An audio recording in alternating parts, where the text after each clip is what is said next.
Alright guys, here is our final video with volume, and we're doing a little different formula today. This is the volume of a sphere, and we're going to use the sphere with other shapes as well. But let's do the very basic one here. The volume of a sphere, you need the formula, which looks like this. This is kind of oddball because it has 4/3 in it. Okay, but the only thing that changes in a sphere is the radius. So this is really a pretty easy formula to use. So let's do the exact volume for this one, and we're going to plug in, here's the radius of the sphere, okay, it's a 4. So we're going to plug in 4/3 pi, and we're going to put in a 3 up here. Scratch that. Take this out of here and make this a 3. Hello. Okay, because we're doing volume.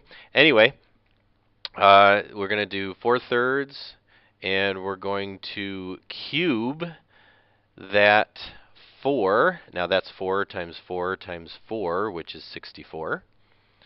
All right, and then I'm going to take 64 times 4/3. I'm going to bring up my calculator for that. Times 4 equals that, divided by 3. That's the same thing as multiplying by 4/3. And I get 85.3 repeating. So we're not even going to write that. It wants an exact answer, right? So we're not going to write that. That wouldn't be exact if I round to the 10th. Okay? So we're just going to go 4 times 64, and I get 256. So that's going to be 256 over 3 pi. It wants exact, right? So we're going to leave that pi in there, and we're not going to round this. And what's our units? Our units are centimeters, and we're calculating a volume, so there you have it. Okay. Again, if they wanted an approximate answer, I would put my pi button in for that, and I'd actually multiply it by that, and I'd get an answer that would probably be a decimal of some sort, and I'd round it off. Okay, let's try the next one here. Now we're taking two shapes and we're going to combine them here. The cylinder has a diameter of 16 inches, so that's labeled for us. It has a height of 14 inches. What is the volume of the largest sphere that could fit in here? All right, so let's put our formulas for a cylinder up here. Formula for a cylinder and the formula for a sphere is like that. And what I want to know is, what is the largest sphere that could fit into the cylinder? All right, so here's the thing. They're not asking you for any kind of shaded area, or what if I put the sphere in there, how much volume is left, or anything. They just want to know the biggest sphere that's going to fit in there. All right?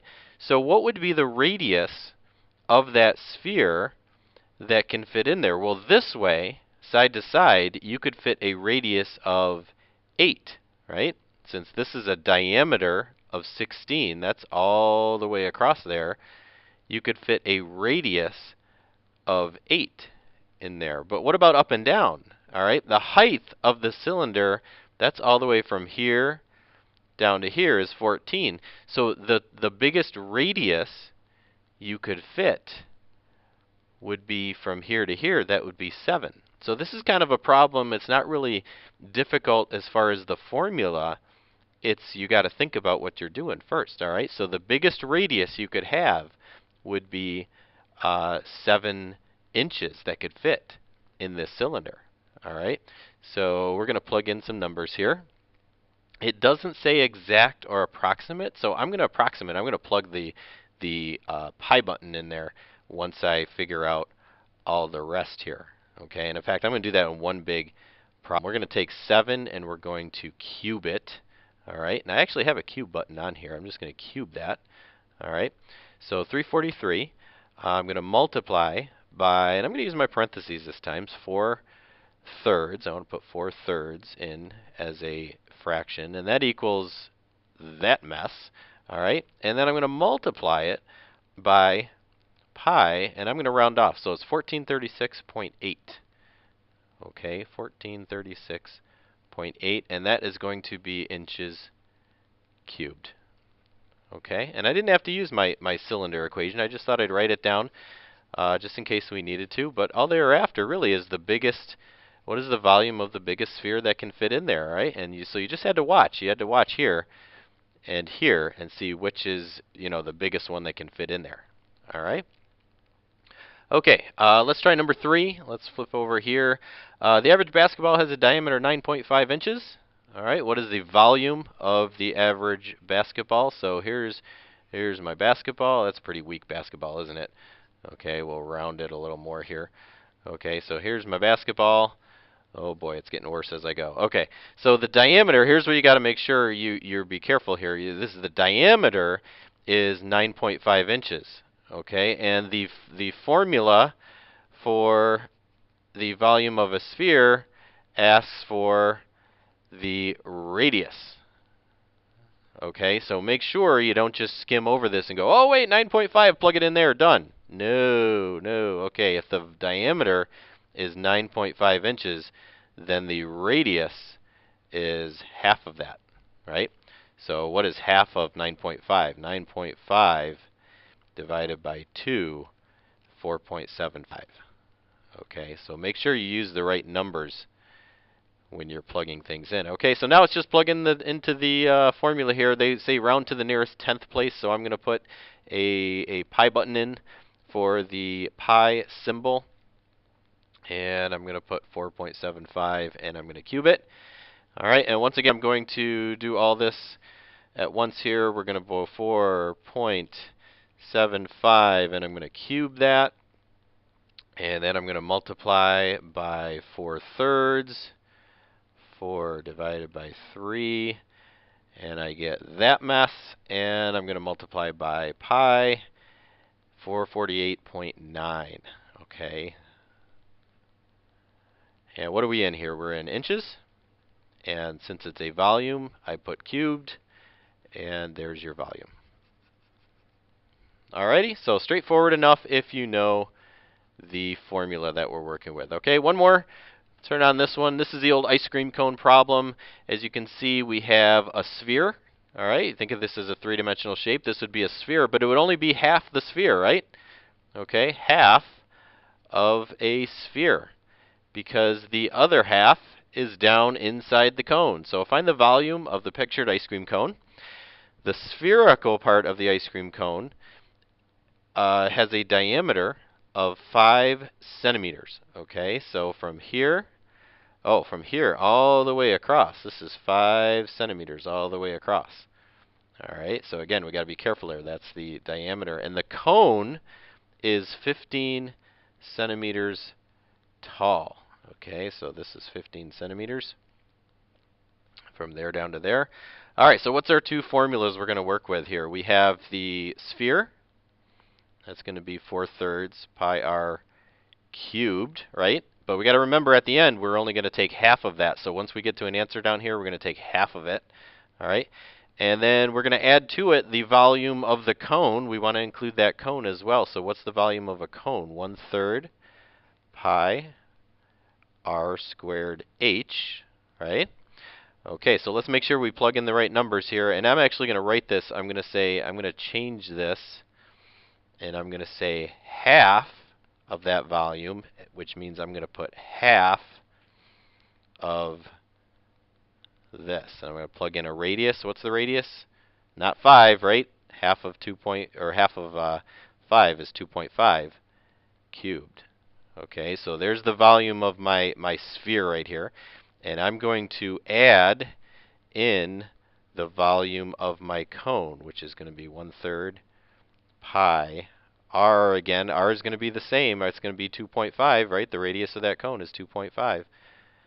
And that's going to be squared. And the height is 15. Okay, so I've got a lot of math to do, and then at the very end I'm going to add these two together. Okay? So I'm going to do all this math. I'm going to take 2.5 and I'm going to cube it. I'm going to multiply by pi. That equals that. And I'm going to multiply by 4/3. That equals that. Now that would be the volume of the sphere if it were talking about the whole sphere, but half of that sphere is down in the cone, right? We don't want to count it twice, so I need to take half of that, and this is what I get. All right? Now I don't want to round in the middle of my problem. Okay? I don't want to round in the middle of my problem. So I'm going to add. All right, and now I'm going to do all of this math at once too. So I'm going to use parentheses. I'm going to add 1/3 pi 2.5 squared and 15. I'm going to multiply all those together as well. All right, now let me see if my calculator will let me do this here. Oh, it will. All right, 1/3, all right, times pi times 2.5 squared times 15. And look at all of this is in parentheses, so I end my parentheses. Now that's the answer for my volume of my cone, and then I hit equals, and it adds them together. All right, so that is 130. Now we're going to round it oh, that's actually going to round to 131, right? Because that 9, if I round it to the 10th, that's going to round that up to 9. Well, no, 130.9. I guess that would stay that 9. So, all right, so 130.9 centimeters cubed. Okay, now that is a lot of math to do all at once, but the reason why I did it is because you don't want to round, you don't want to approximate until the very end of a problem, because if you do, you lose a lot of numbers inside, all right, inside the problem. Okay, so if that is too much for you to do all on your calculator at once, you can do it in parts. You can totally do this in parts.